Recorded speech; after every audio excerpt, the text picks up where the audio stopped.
भैया light of कर लीजिए।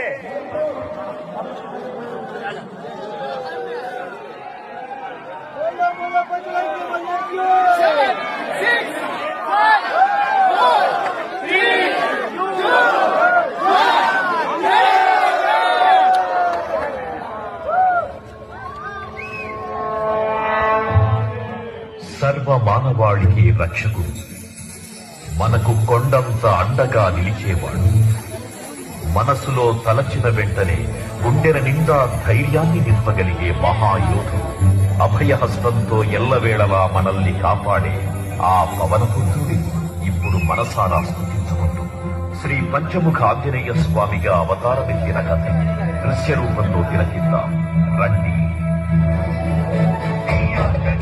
ప్రసన్నాంజనేయం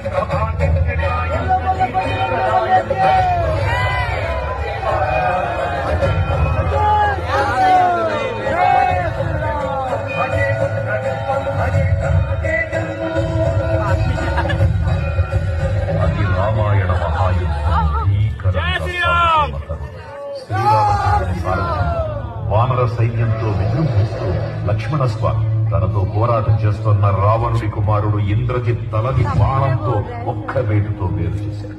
ఇంద్రజిత్ మరణ వార్త విన్న రావణుడు ఆవేశంతో ఊగిపోయాడు. ప్రతీకారం కోసం పాతాళ లోకాధిపతి తన సోదరుడు అయినటువంటి మహిరావణుడి సహకారం కోరాడు.